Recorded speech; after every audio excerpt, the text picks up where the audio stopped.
A notice as prescribed by law for a public hearing was published on December 4th, 2025 for the proposed property tax levy increase for 2025. Compliance with the truth in taxation law requires the district to publish notice and hold a hearing if the estimate for the proposed aggregate levy is for more than 105% of the amount extended or estimated to be extended, plus any amount abated prior to extension upon the final aggregate levy of the prior year. The estimated tax levy was presented and approved by the board during the November 25th, 2025 meeting, which must be done not less than 20 days prior to the adoption of the aggregate levy. Mr. Wilson will present a summary of the proposed tax levy and respond to questions by those attending the hearing as well as members of the Board of Education. All right, good evening, everyone. So our tax year 2025 tax levy, I do have some information on the screen. Just to kind of take you quickly through that this evening. So just a little bit about the school district funds and what we levy for, where we levy at, which funds we are levying, which ones we do not. If you're not familiar with school district funds, I'm going to give you a quick rundown on those. So we have our Ed Fund, which is, the 10, student activity 11, operations maintenance 20. I'm not going to read it all to you, but you can see our different funds. The one in orange and those right there, those are part of the tax levy. So the Ed Fund, O&M, transportation, those are three funds which we levy local property taxes. Continuing on with different types of school funds, again, all part of our 9 different funds we have to operate from. So you have IMRF, which is Fund 50, capital projects, working cash, tort immunity judgment, and the fire prevention and safety. So IMRF and tort immunity, those are 2 other funds that we additionally levy for. So when we're levying and doing the tax levy, these are the 5 funds that our district levies. You can't utilize the capital projects to levy there. You don't for fire prevention and safety because there's only so much money to go around. So we don't utilize this fund enough. There's a nickel that's automatically in working cash fund that just stays there. I'm not actually levying for that. Student activity is clearly just student activities, and debt service, any bonds that we have will go in there. So what are we levying for? Again, a little bit fund descriptions. The Ed Fund's the big one. So much stuff comes out of the Ed Fund. This is kind of the one that holds the most of our cash at any given time. The general fund used for transactions not required to be processed through any other fund. So Ed Fund is where we like to put the bulk of our money because we can transfer out of the Ed Fund too, if necessary. Student Activity Fund, straight up exactly what it says. It's the student activities. It's money that's being raised at ball games, concessions, whatever it is. Those are our student activities. O&M, anything building related is going to go through O&M. So we try to levy enough in there to take care of anything we have going on, basic building maintenance items. Debt service, I already talked about that. Transportation is transportation only. We can't do anything else with transportation money. If I have excess in transportation, I can't do anything else with that. It has to stay in the transportation fund. It's pretty limited, is what I'll say about transportation. IMRF, Illinois Municipal Retirement and Social Security 50. That's the retirement for our support staff. So IMRF, Social Security, and for Medicare. Capital projects used for construction projects, working cash, again, an interfund loan type of category. Tort and judgment fund, anything tort related. So anything insurance wise, we can take out of our tort and pay for that. We don't put a ton of money in our tort. Now we're a tax cap county too. Williamson County's tax cap, so we're limited in how much we can put into any one of these funds. If you go to a non-tax capped county, let's say you go up the road to Perry County, and they can put as much as they want in this tort fund. They can levy as much as they want. We cannot. We're limited. Overall, our tax levy is limited. We can only increase annually by CPI plus new property or 5% new property and new property, whichever is less. Okay, whichever is less. So this year, CPI was less than 5%. So that's what we're going to be getting this year is CPI plus any new property. So a little bit about requirement here for audited fund balances at the end of June of this past year. So in June, here are fund balances for the Ed Fund, O&M, debt services, transportation, IMRF, capital projects, et cetera, across the bottom down here. Making sure that you're aware of where our fund balances were at the end of June. As we stack up our local taxes, the black is what our local tax revenue is. The entire stack in each of these columns is basically what our annual total revenue is for the district. So you can see all the way across, there's 20% all the way across. Our local property taxes only make up a little less than 20% of our total revenue. Most of our revenue comes from the state. About 50% of our revenue comes from the state. There are the years that I've got along with it. Obviously, I don't know what my exact intake is going to be on taxes yet, because I don't have all the 25 stuff ready yet, because taxes aren't coming in just yet. So to figure out what we're going to do and how much we're going to get in taxes, we get what's called an equalized assessed valuations, EAV. I get the EAV from the county. We have 3 counties at Herrin School District. We have Franklin County, Jackson County, and Williamson County.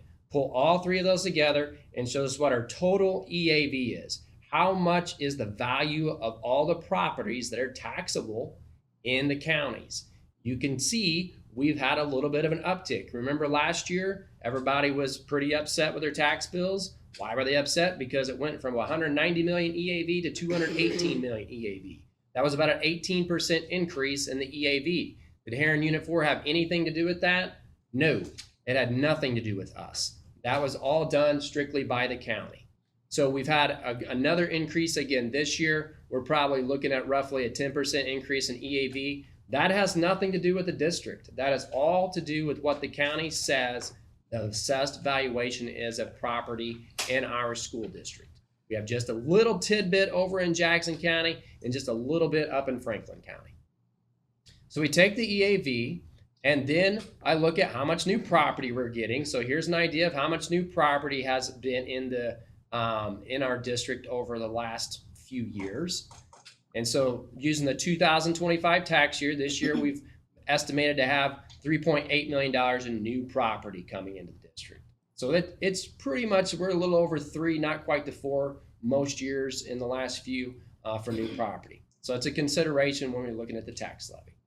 So when it all rolls up, we're trying to come up with a tax rate as a school district. What's our tax rate going to be? So here are the tax rates for the Herrin Unit 4 school district over the past few years. As you can see, last year the tax rate went down. Remember, EAV went up, tax rate went down for the district. This year the tax rate's going down again for the district. So you might think that's going to translate to a lower tax bill for Herrin Unit 4 taxpayers. That's going to be false, okay? Because the EAV continues to go up, not something that we have any control of. I'm actually maxing out. Every year, the last couple of years, we have maxed out how much we can levy for, because a tax levy is just a request. We're requesting the county give us, again, CPI plus new property, Consumer Price Index, CPI plus new property, or 5% plus new property, because we're a tax cap county. We're capped at a 5% increase max every year. So that's what's happening is I can't begin to keep up with what the EAVs are doing. So that's going to drive down the tax rate. Unfortunately, it does not translate to a lower tax bill for property taxpayers. So our tax rate looking to be about 365 is the projected that I'm offering for this year. Now, this is a 25 tax year. That will be the rate that will be on the tax bills next year, about late summer, early fall next year when you get your tax bill. This will be the tax rate that's used to make that calculation. This is actually FY27 money. So there's another tricky part about the tax levy. We're doing the tax levy in 25. The taxes will be payable in 26. That would be the school district's FY27. So we're always working a couple years off in the tax levy. Just kind of show you a little trajectory there with our tax rate. Our tax rate factored in there with CPI. So our tax rate is in the columns here, and then the CPI is here. CPI did get bumped up there at 5% for a couple of years. That was post-COVID. Remember, inflation, that's what that was from. So our property tax revenue, at the end of the day, when we get all of the tax levy done, all the levy business done, our property tax revenue for the district has incrementally increased each year. It's going to increase about the same amount yearly because, again, we're capped as a county. That's all we can do. Here's a picture of the levy history. Again, just what we're trying to do. So the EAV is in the black columns, how much we're levying for in the orange, and then how much we're actually going to get collected in the solid black line. I don't know how much I'll actually get to collect for FY26 or 27 because this year's FY26 taxes aren't in yet. I'm going to tell you it's going to be right on that orange line. And then FY27, of course, we don't know yet either because that's down into next year. So everything stays pretty consistent with our tax levy. We're not trying to raise the tax levy high. I'm maxed out anyway what we can do. Is my tax bill and your tax bill going to increase? Yes, it's going to increase. Unless you get some kind of exemption on your taxes. Maybe you enter into a new bracket, you get an exemption. If you do something different on your property, something's destroyed on your property, that could make a difference in your tax bill. And not everybody's tax bill is going to increase at the same increment either. It's all depending on your property valuation as well. So that's a little bit about the tax levy. Overall this year, we do have to have a truth in taxation because we are going above the 5% request, ballooning that just for the chance that we can get any revenue that I'm not suspecting of, new property coming into the district. I don't forecast any new property, but this year's property tax revenue is going to be projected to be at $8.97 million. And that is our tax levy for the district with a rate of about $3.64. So it's a confusing thing and how it all fits in there together. But that is my short presentation for the tax levy, and I will try to answer any questions I can. Does anybody have any questions for Mr. Wilson?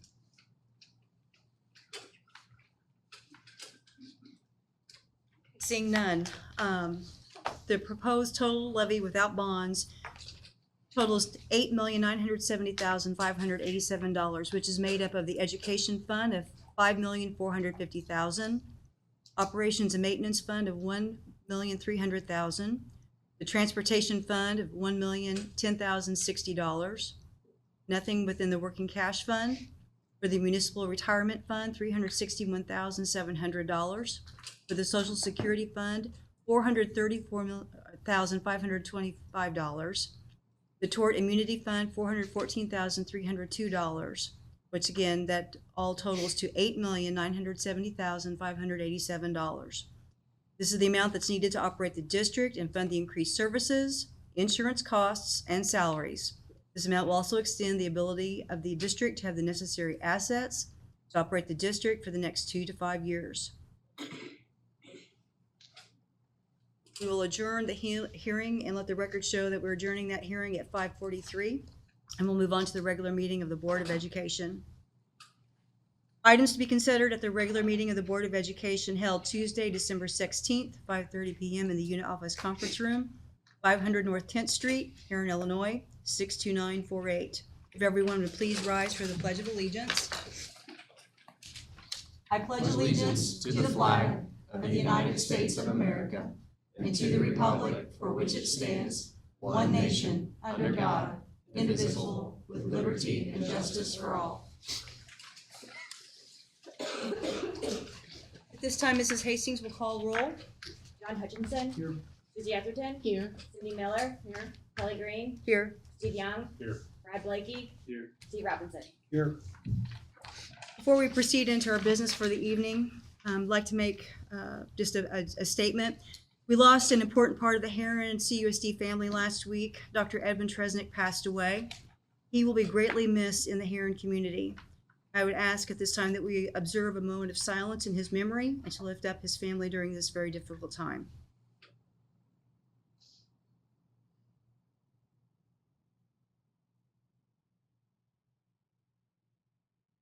Thank you so much for that. Moving on with our business, we need a motion, a second, and roll call vote to adopt the certificate of tax levy, fund balance report, the affirmation of adoption of resolution, the certificate of compliance with the Truth in Taxation Act, and the risk care management resolution. So moved. Cindy Miller, Yes. John Hutchinson, Yes. Kelly Green, Yes. Brad Blakey, Yes. Susie Atherton, Yes. Steve Robinson, Yes. Steve Young. Yes. This time we will recognize anyone who wishes to address the board. When recognized, that person should give their name before making their comments. Statements are asked to be limited to 5 minutes in duration. Do we have anyone who would like to address the board at this time? Val, if you'd like to step on up. Yes, Valerie Clooney, the school district grant writer, but I am speaking on behalf of the CEJA grant that the city of Herrin received. They received $347,224.24. It was a collaboration effort with the city of Herrin, the school district, the Herrin Park District, and the Herrin Civic Center. So each entity received $75,521.27. So we are obliged by the CEJA grant in phase 2 to make a formal an open session about what we're going to do with our $75,000 portion. And Nathaniel and I had discussed several different options, and what we found to be the most successful and most active or proactive approach to safety, school safety, was doing a remodeling of the Herrin Elementary entryway so that we can do a vestibule. So it's a little bit more safer for families and staff and students. As you enter, you don't go to the main doors and then through the hallways. You're actually required to stay in a vestibule area, limiting the access of actually getting into the building. So that, I think, was our agreement and our plan that we have had for the last couple of years on school safety and our focus. Did it fit the budget? And yeah, it's been very tight. Let's just say $75,000 is a significant portion, but it doesn't cover for everything. But we tried to make it as best we could. And then the city is going to be demolishing houses that are abandoned so they can help with that new buildings, new housing, so we can have taxes. Herrin Civic Center is going to do repaving their outside areas, their parking lots. The Herrin Park District is going to do the ball field lights at Field 1. And then we are planning on another application process to do this again in May. So we're hoping that the school district will be wanting to go on that as a sub-awardee, and we will go again for another round, and we'll continue to do so until CEJA settles us no. And CEJA is the Center for It's the Climate Equitable Jobs Act. Thank you. That is until 2035. We have access to that funding up to 6 years after a closure of either a electrical organization like at the Lake of Egypt or a coal mining like in Franklin County. This year we were able to get 4 entities to sign on behalf of the city of Herrin an application. So Franklin County, Williamson County, and I believe it was Stephen County as well that were able to join us on that. So any questions, any concerns? We have other entryways we know are concerning too. I know Mr. Johnson and I talked about the high school. Mr. Beer knows is, wide open when they come in there. Mr. Hearing and Mr. Lowe actually has a target on the back of his head when you come into the junior high. So it's a piece by piece type of thing. Like I said, this one, high school is a little bit more expensive venture. North side, I don't know where to start. North sides. So this one fit the budget pretty well. Thank you. Moving on to the consent agenda. Need a motion, a second, and a roll call vote to adopt, accept, and approve the items listed on the consent agenda and not extracted for Tuesday, December 16th, 2025. So moved. Kelly Green, Yes. Cindy Miller, Yes. Susie Atherton, Yes. Steve Robinson, Yes. Brad Blakey, Yes. Steve Young, Yes. John Hutchinson. Yes. Does anyone have any questions or concerns with regard to the press policies for Mr. Wilson? Not, need a motion, a second, and a roll call vote to approve and adopt the school board press policies as presented. So moved. Second. Steve Young, Yes. Brad Blakey, Yes. John Hutchinson, Yes. Steve Robinson, Yes. Kelly Green, Yes. Susie Atherton, Yes. Cindy Miller. Yes. Moving on to special reports. We are very proud to recognize accomplishments of all of our students and faculty in here in Unit 4.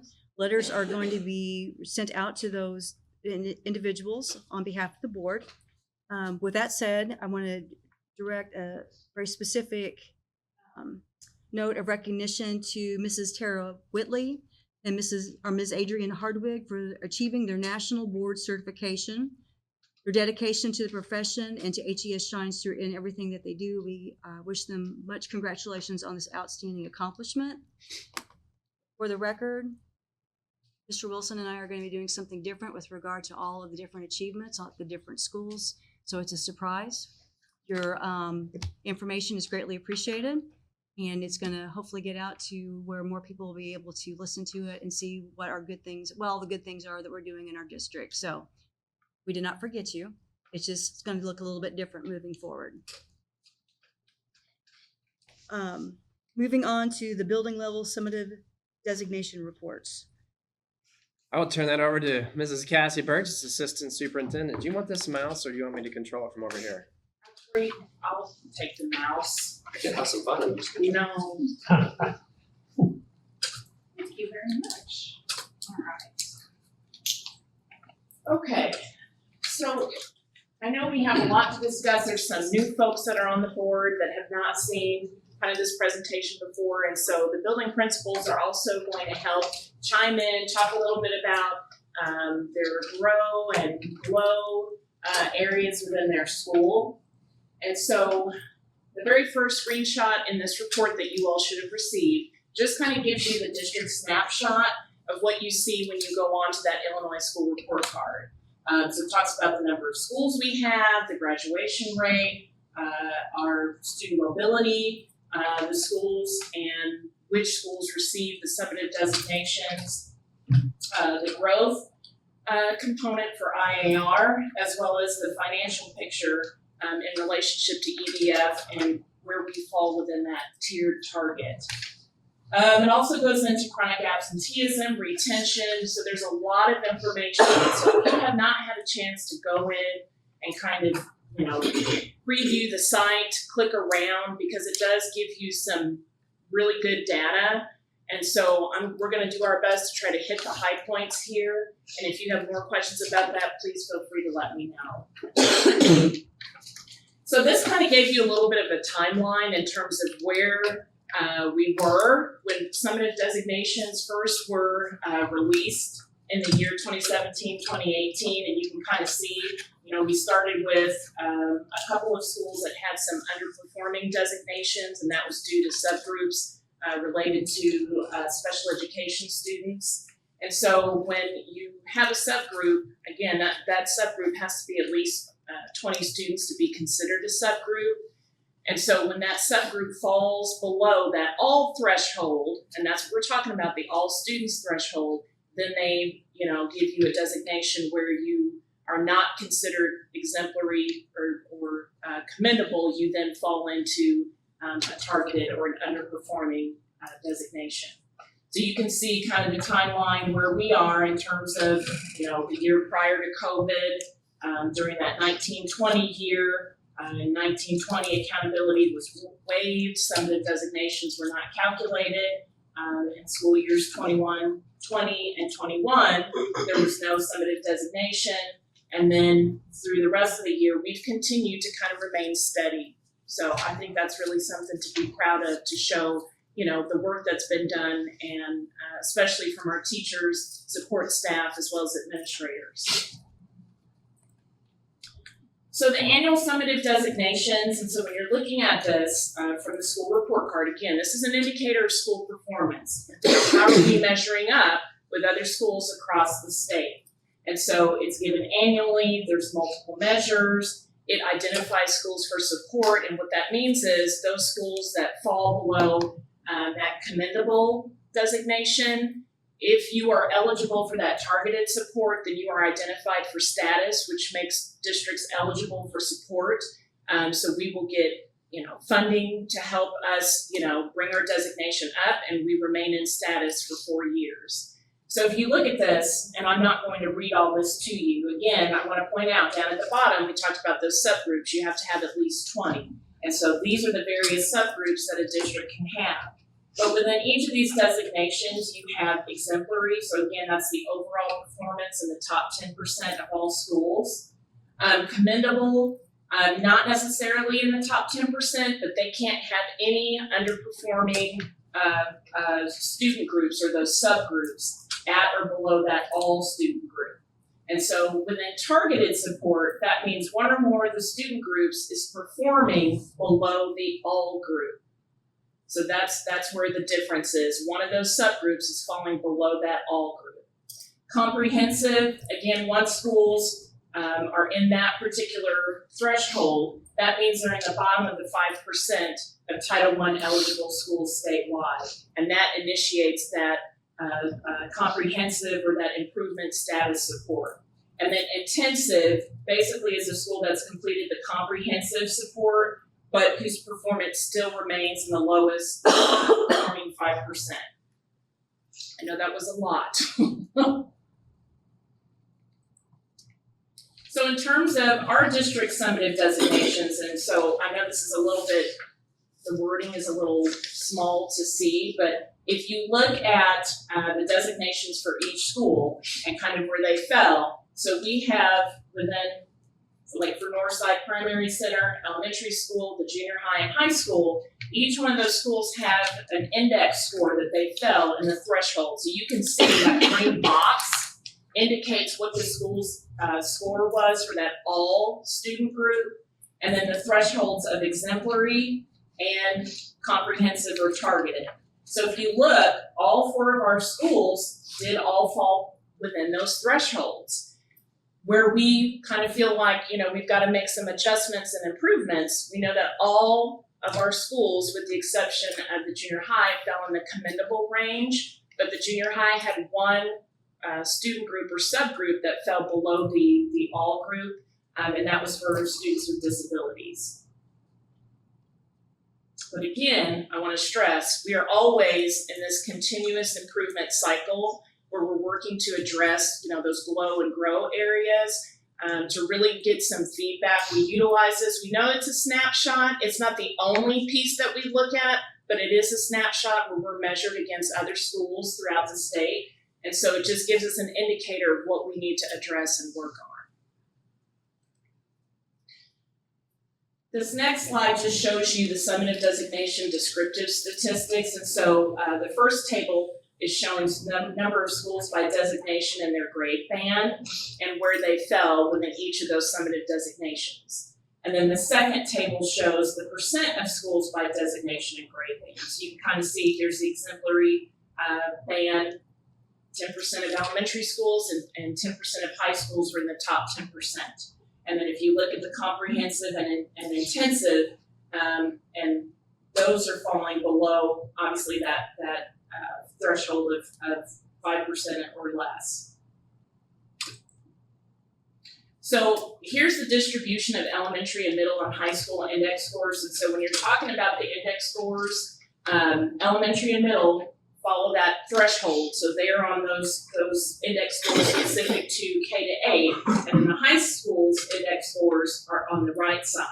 And so you can see there's a little bit of difference between those thresholds between K-8 versus 9-12. How it's a little bit like a bell curve in some respects, at least for K-8.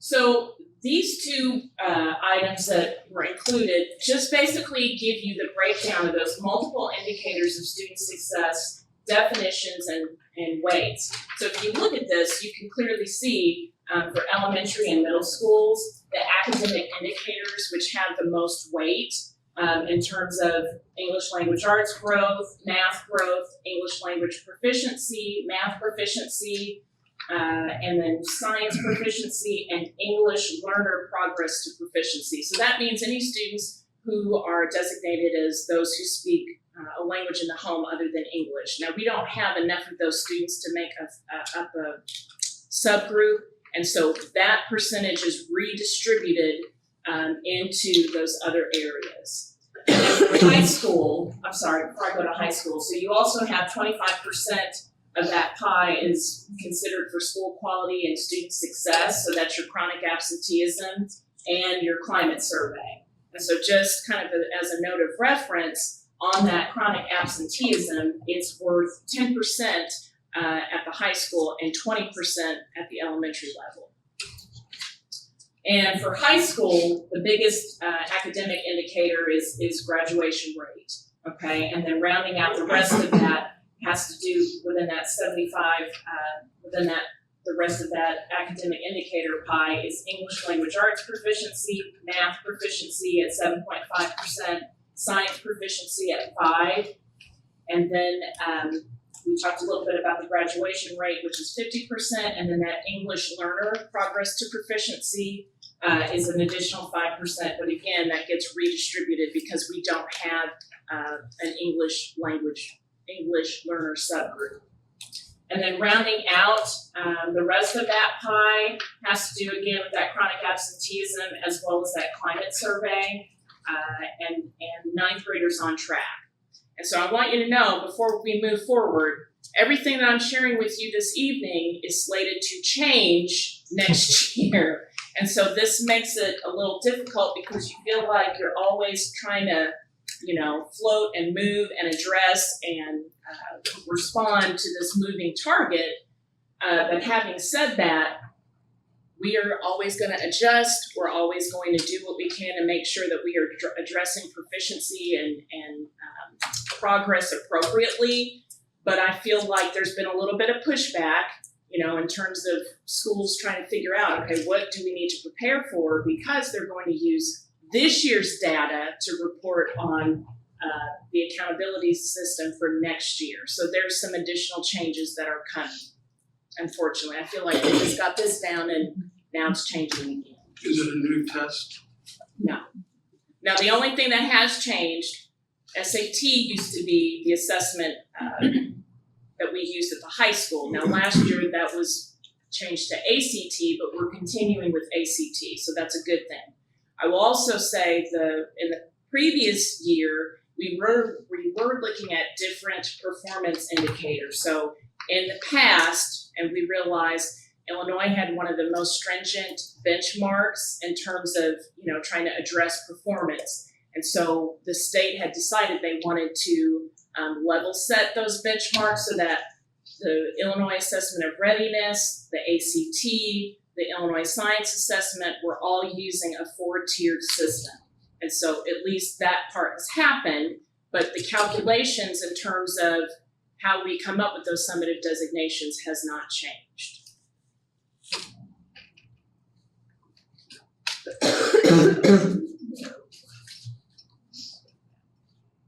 Sorry, guys.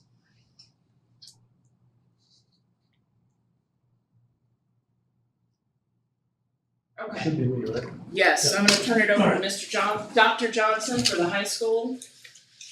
Okay, so basically this slide just shows where we are as far as being in line with our test scores and what they're looking for. The one that's marked in yellow there, that's going to be the chronic absenteeism. And if you go back across, that's the students who are in low income category. But across the board, when it comes to the absenteeism, that's been something that all schools have been fighting this ever since we come back from COVID. It's just been an uphill battle. And we're very, very close to where the state average is when it comes to that. And that's one of the things we've been working hard on trying to fix. But you also have situations where, talking to a student the other day, trying to figure out, how come, you have such a high absentee rate. And, one of the, I asked about, how come you were here this day? It was raining that day and I really didn't want to get out. And that's the kind of stuff we're fighting, guys. So, but we're doing our best to try to do what we can to get the students there so that we can, essentially educate them and get them to that point, which is graduation. We're doing that school. So last year we switched over from the SAT to the ACT. So last year was kind of just getting a baseline, trying to figure out where we're at, see how the test has changed from what we had been doing before. So we've kind of got our baseline. We've got an idea of where we need to focus with the students going forward. The one good thing that we have with this is in the past, our students, especially in math, have tended to do better on the ACT than the SAT. And part of it's just the format and how the mathematic equations are set up for the problems. The SAT tends to be more of a word problem type of approach, where ACT is here's your problem, solve it. And so when it comes to that, it's a lot better for them as far as looking at it and showing that, yeah, they understand how to do the various equations. On English, we did well. Math and science, they are very, very close to reaching the point where the state average is when it comes to the ACT. One of the things that we're doing this year is, those of you who are coaches, you know, you play the way you practice. So one of the things that we're working on is having the teachers work on setting up their tests and questions kind of in the same type of format that they're going to see with the ACT, so that they're already used to seeing those things, so that when they get to that point, it's not a big change from what they've already been addressing. But with this, we're looking at trying to set up the ACT prep classes in the second semester, so that by the time we get around to April, our students should be ready to go. And then with this also, one of the good things that they started with the SAT and then ACT kind of got on board and started doing the same thing, which is having the ACT 9 and 10, so that ultimately you have your students as freshmen and then sophomores taking a lower level of the ACT, so we can kind of get an idea of where they are, so we know where we need to focus to try to help buttress the weak points, so that hopefully by the time they reach the junior year, they're able to perform better on the ACT. So on this one, it's extremely small. Basically, it's just a breakdown showing where the mean is for each of them. Ultimately, what you see with this is that with each year from their freshman, sophomore, and then their junior year with the ACT, you see a jump of about 2 points for the mean. And so basically showing that they are learning and getting a better understanding, so that by the time they're hitting their junior year with the ACT, they're right in line with where they should be when it comes to being able to meet the state standards.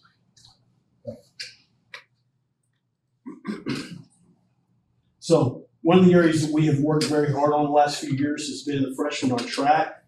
And this past year, we were 7.5% above what the state average was. Now, Mrs. Burgess talks about the idea that things are changing. Well, guess what? It looks like unless something changes from what the plans are, freshmen on track is getting ready to go away. The problem with that is by having freshmen on track, you're setting that foundation at their freshman year so that you have a pretty good idea of, you know, who's struggling and what we need to do to help those students so that we can get them through to graduation. Now with that going away, that's going to be, we're still going to work on this, but I think it's a shame that the state doesn't recognize that we're taking that foundation that we originally established and we're taking it away, when that's a big thing. You get the freshmen where they're passing their classes, they should be successful as they continue on throughout to the point of graduation. Chronic absenteeism. We are right in line with where the state is, just a little bit below on that. That's another designation that they're looking at changing the approach on that, so we'll have to see how that plays out for next year. But that's one that we've been working very hard on, with chronic absenteeism, trying to get those numbers down and get those students to school, okay? In the category of students with disabilities, graduation rate, you had 90%, okay? So that is very good when you start looking at across the state where it's been. And then ultimately what we're going to focus on going forward is the graduation rate overall, which dropped this past year. It had been 90% or higher than the previous years. This last year it dropped. We're working on trying to get that back up. And one of the things that's helping is with having the ALOC workers, the outreach workers, and different ones in the schools, helping reach the kids who are having trouble and trying to get them through the tough times that they're experiencing, that, you know, things that are interfering with their education. So we're trying to get them past those roadblocks, if you will, so in the end they can be successful. So, anybody have any Can I questions? ask a Yes, question? ma'am. On the chronic absenteeism, there's other schools in our area, Carterville being one, it's got an exemplary. Have we reached out to anybody to ask them what methods they might be using to improve, students with disabilities, absenteeism, or anything else? Well, we're always working with other schools through the ROE. I mean, it's not like we're in a silo here working. We go to different events at the ROE all the time from a variety of curriculum and trainings. And, you know, we were just sharing at the admin meeting yesterday something that I'm not saying we're stealing from Carville, but one of the things they're using, some of the reporting data they're using. I think it's not always apples to oranges. I mean, it's not always apples to apples, it's apples to oranges. One of the first things I'll point at, if you look at the high school's chronic absenteeism rate, one of the areas that's the lowest is that low income group for us. It's a very, it sticks out. Cardinal has about half the low income students that we have. So when you look at some things like that, so let's take that absenteeism and translate that to academic performance. It's hard to do well in school when you're not in school. So we attack chronic absenteeism really strong across the board throughout the district because we know we got to get the kids in the school to get them to learn. So I think from the onset, our teachers versus Carterville teachers, our math team kicks Carterville's butt everywhere we go, right? Yeah, it's not about our teachers not able to do it. No, I'm not. Yeah, I'm not. I'm saying like I'm we're asking using what good techniques that methods, you we're using good instructional strategies, we have good resources. I think that one's the one that sticks me the most. Is that if we don't have our kids in school versus their chronic absenteeism having kids in school, I don't think it's something that we are not necessarily doing that Carterville is. I think it comes back to the population that we're serving. And it's a challenge. Then we can look at Marion's and they have a similar demographic in that regard. And so, yeah, we do. We do compare. We do try to steal ideas. I'll always steal an idea if it's a good one to work for us, but Yeah, programs. for sure, yeah. And I think in summary, yeah, we're looking, we're working with other schools, and we're gonna do and take what we can to make it help us to help us help our students.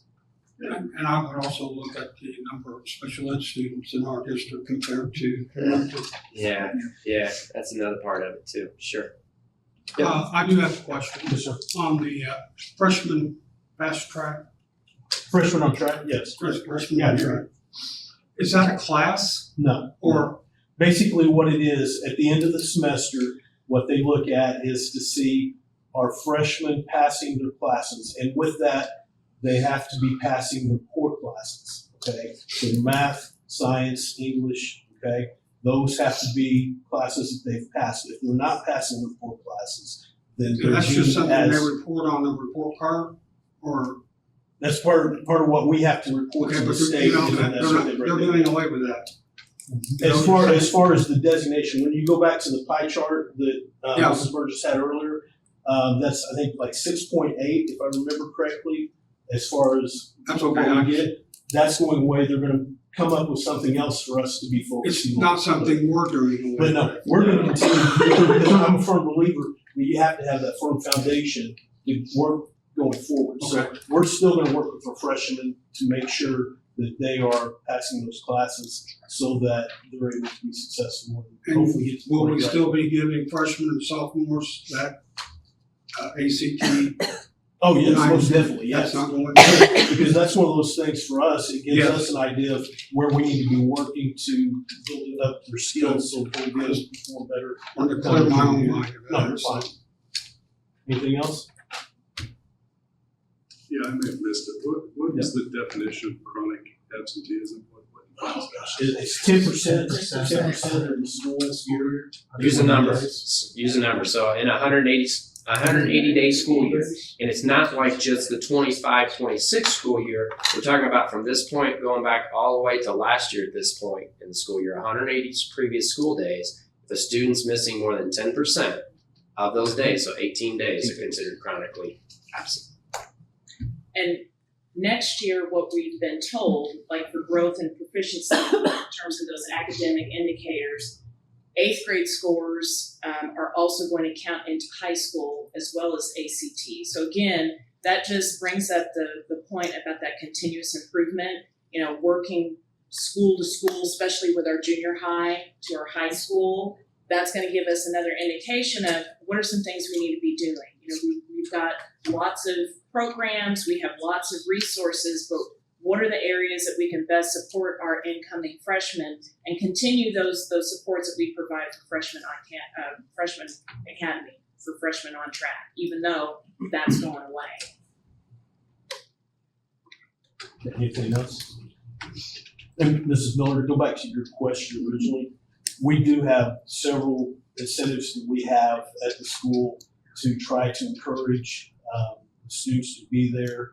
You know, we're always having things we're throwing out there to try to make sure that they're there and try to reward those who are coming. And, Yeah, and I understand the underserved, the population that we have.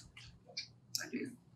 But I think the schools have done a fantastic job, especially the lower levels, with their attendance in the last couple of years. It's hard.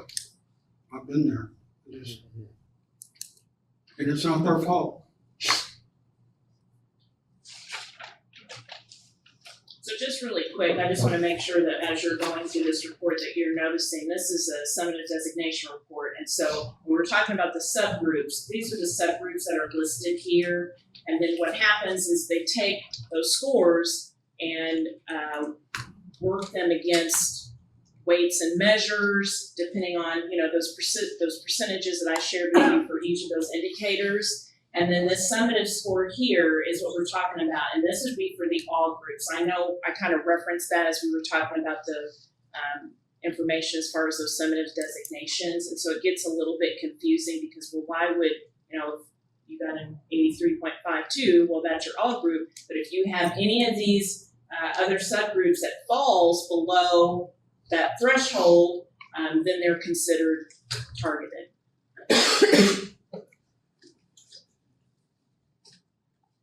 Junior high. Okay, so I'll scoot up here a little bit since I turned 50 over the weekend. I can't I can see it if I'm a little closer. So, as you can see, our scores, there are some reds there in the children with disabilities subgroup. That's those special ed kids that we've discussed already with Jeff's building and everything else. That's the reason we got targeted this year. Our scores, if you'll see there, are 31.7. The 5% that Ms. Burgess alluded to with the all group, the lowest performing 5% was at 36. So our special ed kids almost did as well as that all group. So that's not anything that I'm overly concerned about. If that drops any further, I would be pretty concerned about it. But as Ms. Burgess said as well, it's all changing next year. So some of this could fizzle its way out as time goes on based on the new formula next year. But as you can see, we were talking about chronic absenteeism earlier too. It is that low income group, and it is the children with disabilities group that brings that number down as well for everybody. The all group's not quite as bad. Okay, next slide. As far as the junior high at Herrin goes, we're still the tops in the county. We've got the best score of anybody in the county overall. Our score doesn't beat Carterville, for example, and children with disabilities, but our overall score beats everybody. The only one I could find in Southern Illinois that was better than us was Hannah, and they're a much smaller school than us.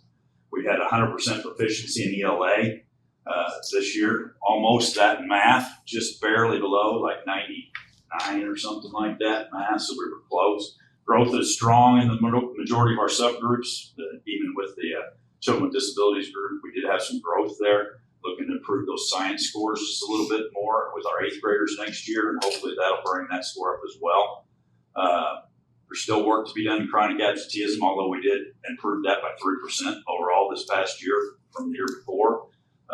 We are working with some programs. The elementary school does Timely Tigers. We've kind of taken that and adapted it for our junior high kids. So we have a Timely Tigers program at our school as well.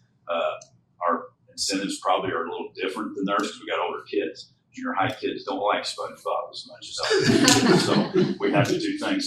Give them a Bluetooth stereo or something. A little more expensive, but we do things to try to improve that as well. And it's come down. It's getting better every year, and I think it's going to be better this next year. So we'll wait to see on that.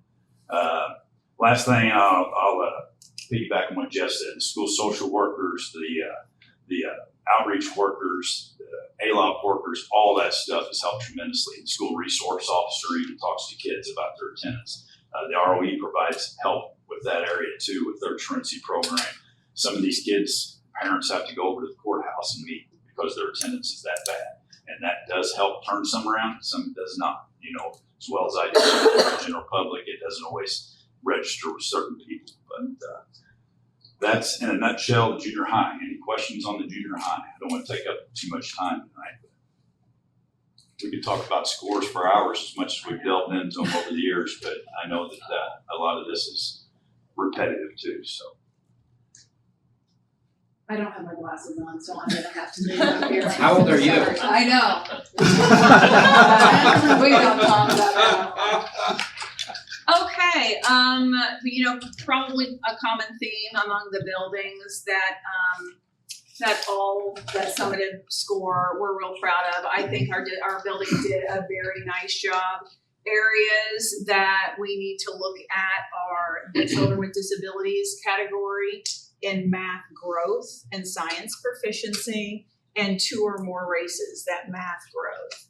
So last year, we really spent a lot of time in ELA. Our writing scores were not where they needed to be, and everybody did a phenomenal job. My 5th grade really buckled down. Mrs. Burgess was more than willing to come over and provide some additional resources to really help my 5th grade. And they killed it. They brought our growth scores up, they brought our proficiency scores up, and then that math took a dip. It's just like, I had my hands on it, and it slipped out of my hands. Not by much, but enough that we needed a little bit more to get into that exemplary range for math. So we spent some time in math articulation with 4th and 5th grade, just making sure that we're hitting the mark where we need to hit the mark. But proficiency in math and ELA, we hit those targets. We hit the science proficiency. We hit chronic absenteeism, and I think that that's the piece that I'm the most proud of. We got that down to 7%. We beat Carterville Elementary. They got it 8%. We got it down to 7%. So just thought I'd add that. I was really proud of all of the efforts, and I cannot take all of the credit for that because it's definitely a team of about 7 people that are working on it daily. Phone calls, making sure the data is correct in the system. That's a big job for one secretary when you've got people coming and going, here's this doctor note, I'm leaving, I'm putting this in. I mean, just having that 2nd and 3rd person going behind that data to make sure that it's correct is something that has helped us out a lot, and time retires and those other incentives. Will you go to my next slides? I'm sure that I have hit pretty much everything on there. Sierra Anderson was hired as an instructional coach in special education, and she has been phenomenal in our building. She is working with the special ed department significant hours to really help that population with everything. She's just absolutely phenomenal. And something that we are working on is to make sure that every student with a disability has every single accommodation that they can get on that test. If they don't have every single thing that they need to pass that exam, they're not going to do well. We also are really going to make that testing environment one-on-one. You're with one adult taking that test, because if you're put in a group of about 15 kids, everybody knows what's going on. It's click, click, click, click, click, click, click. So really making that environment much smaller, making sure every accommodation that can possibly be provided is in there, and still really working with the math department on some of our assessments and looking at the performance level indicators to make sure that we are not over-assessing or under-assessing and trying to get that perfect type of assessment for our students. Any questions in regards?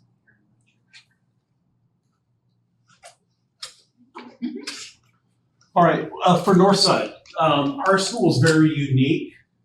We only have pre-K to 1, so our kids don't do the IAR. We don't do state testing. So the way they figure our scores is the kids that leave our building in 1st grade, then they go to 2nd grade, and then they take the IAR in 3rd grade, and then that's where our scores come from. Those scores are back mapped to Northside. So if they were at Northside during 1st grade, then those scores would count to our building. So for math proficiency for the 3rd graders, we got all of our points, and the ELA, we got all of our points as well. So that's a credit to my teachers for teaching first graders and the kindergartners the foundational skills. And then it's also credit to Miss Herrin's teachers for teaching them in second and third grade. And if you notice my 2 red marks, again, piggyback off of Brad, Bobby, and Jeff, is the children with disabilities for the math growth, and the chronic absenteeism with the children with disabilities. So our summative score was 67.54, which was commendable. All the subgroups except for children with disabilities met proficiency in ELA and math. All the growth targets were average or above, except for those children with disabilities. And our chronic absenteeism, 24%, which I'm not real proud of. But again, we have kindergarten and first grade. So What is the state average on chronic absenteeism? it's around there, isn't it? 22, 23, somewhere in there. And again, I'll say my building's a little more unique in that way because they're still babies. So if they have the sniffles, mom will say, oh, go ahead, stay home. Yeah. So we are continually making phone calls. We are talking to parents, we're talking to kids, but it's really not up to them if they're No, I coming like to school what or not. Bobby or both with the So it's incentives. kind of an uphill battle for our teachers, our kids, because it's kind of, they are at the whim of their parents. Yeah. So we're gonna continue focusing on that chronic absenteeism. And by doing that, we celebrate attendance every day in the classes. We do attendance for monthly and quarterly, so we are working, but we have to get through Fantastic. to our parents, so. Like I said, it's not your fault. Parents' fault, not the kids' fault either. Right. And they're saying next year, again, I hate to go back, I just wanna keep reminding you it's gonna change, but they're going to focus on the 90% that are here. So really, it's supposed to help us and not hurt us. That's what they're saying. So you do have an idea of what that looks like next year? No. No, we have no idea. We're just, Don't put kids They away. just finished the listening tour on that, so State Board of Education has to set these indicators for next year's report card. Those indicators have to fall under the federal guideline and fit the federal plan. So State Board of Education put out some information on the accountability standards is what these are. They had a listening tour, they went throughout the state, invited feedback on this, feedback on that, which we were able to participate in. They extended the feedback deadline a little bit. State Board is gonna present, we think they're gonna present something to us in January, what looks like the indicators that will be measured against right now and the last 4 months we've been in school. So hey, guess what? This is what you should have been doing the last 4 months. So then they'll roll those out and they have to get approved by the federal government too, for the state of Illinois. So that's the process for this. So bottom line screen, we're gonna be in math, ELA, science, somewhere in there, we're gonna have some kind of weight put on us to perform at a certain level. Attendance in some way, shape, or form is gonna be in there. attendance. Will climate be a bigger part? Well, for example, the graduation rate that's a 50% part of it now, will it continue to be a 50% part of the equation? Will it go down to 25%? Okay, where's the other 25 now? You gotta shift your weight. You have so much time, so many resources in the school day. So I think no matter what they throw out at us, we're gonna continue to do what we've always done. We're gonna continue to try to get our kids in school because we know that's best for our students in a variety of ways. We're gonna continue to do what our teachers have always done before there was even a system to be measured against. Our teachers are gonna teach our students, they're gonna teach them really, really well. And they're gonna give our kids a great shot at being successful, whatever they wanna do, because that's what they do. That's what our teachers do. What have we added to it? We've added a lot of supports. Because now, I think a big indicator of your student success and really absenteeism is the climate and culture at your school. So now we have field workers, outreach workers, school social workers, all these support staff. Now some students who maybe didn't want to come to school before kind of say, I got somebody over there that's in my corner It's not my teacher. They're not going to hound me about my math grade after I'm done getting talked to them about my attendance. And those people have a very dedicated amount of time, these outreach workers, dedicated amount of time to work with these students who are in jeopardy, at risk. And these outreach workers, ALAP workers, they're bridging that gap. They're calling mom and dad. They're spending time on the phone. They're providing resources. They're providing help. So those are the types of things that we're doing to try to continue complementing what our teachers are doing and adding a layer there. And that promotes that good school climate, a good school culture. It gets our kids a place now like, hey, I want to be at school.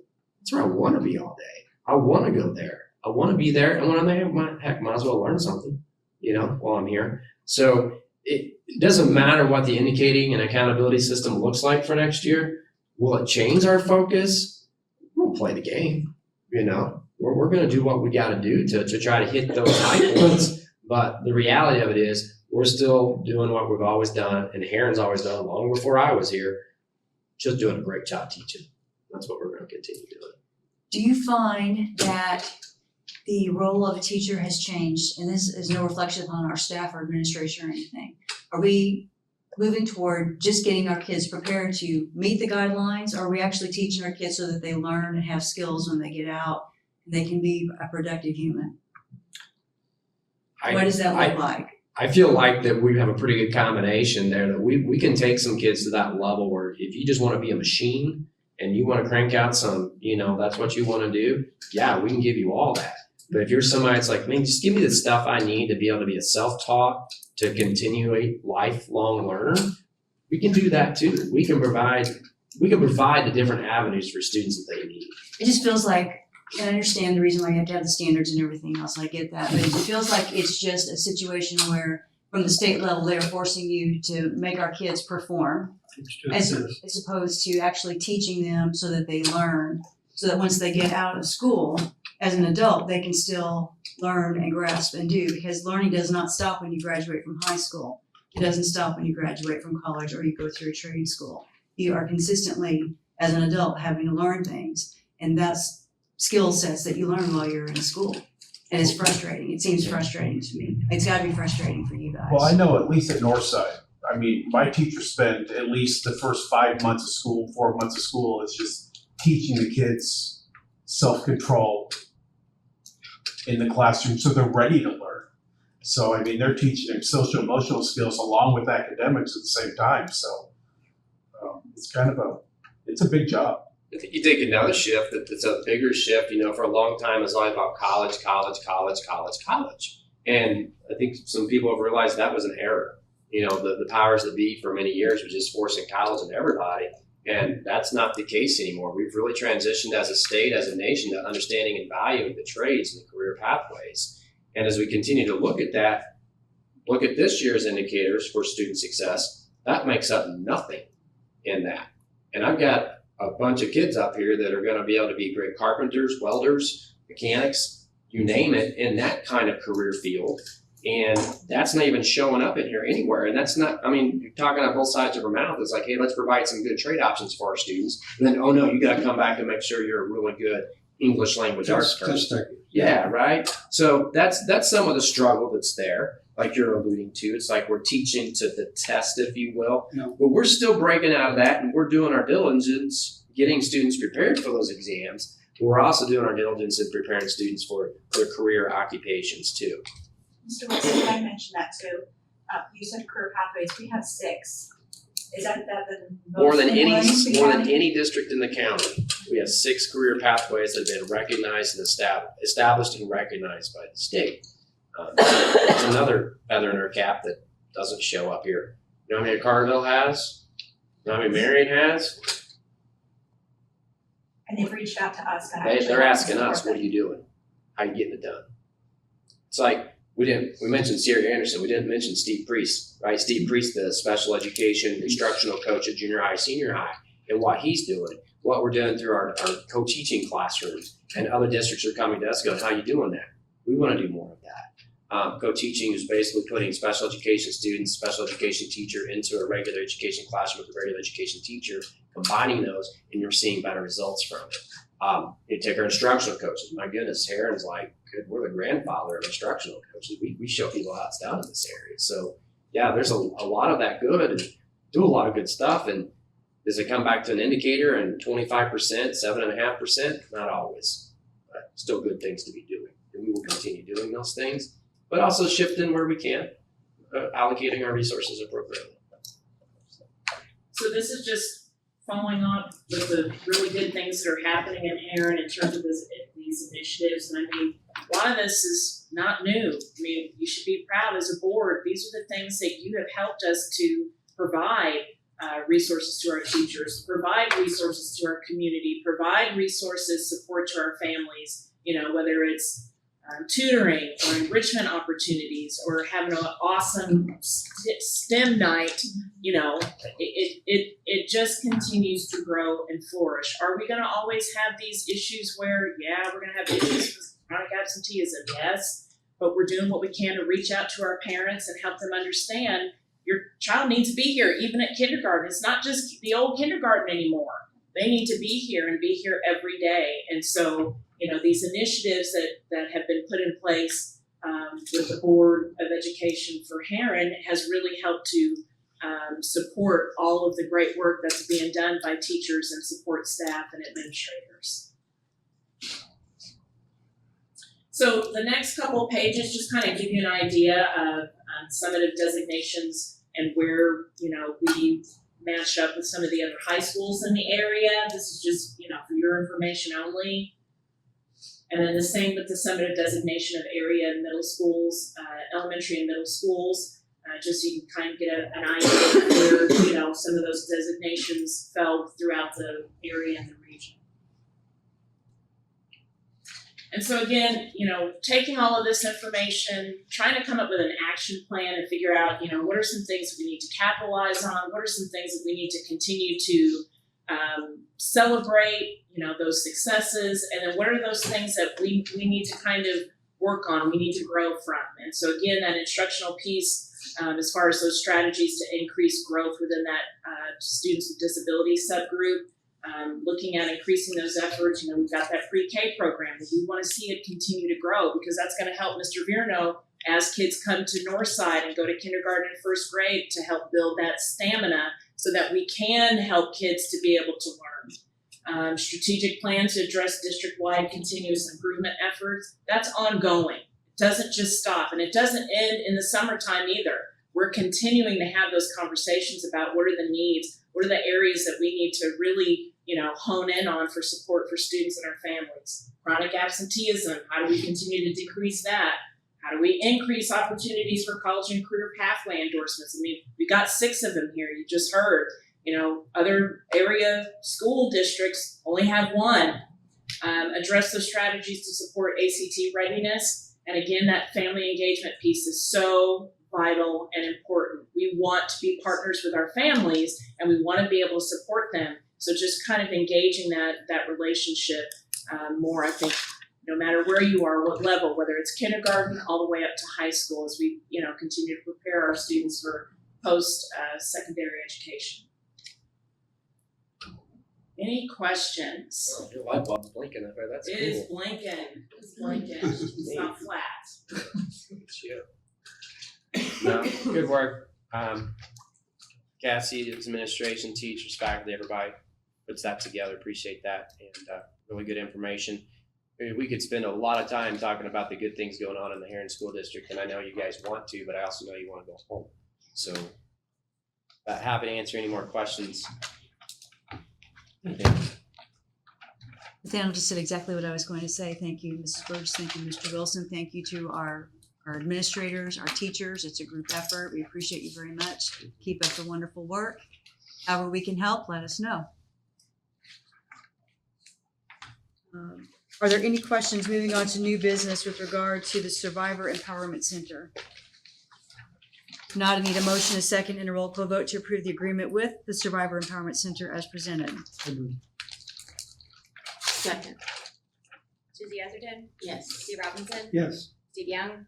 John Hutchinson? Yes. Cindy Miller? Yes. Kelly Green? Yes. Brad Blakey? Yes. This time I need a motion, a second, and a roll call vote to close the meeting in accordance with Section 122A of the Open Meetings Act, citing the following exceptions as contained in Section 122C: to discuss student disciplinary cases, consider the approval of closed minutes, discuss appointment, employment, compensation, discipline, performance, evaluation, and dismissal of specific employees, and to discuss litigation. Steve Robinson. Yes. John Hutchinson. Yes. Brad Blakey. Yes. Steve Young. Yes. Susie Etherton. Yes. Cindy Miller. Yes. Kelly Green. Yes.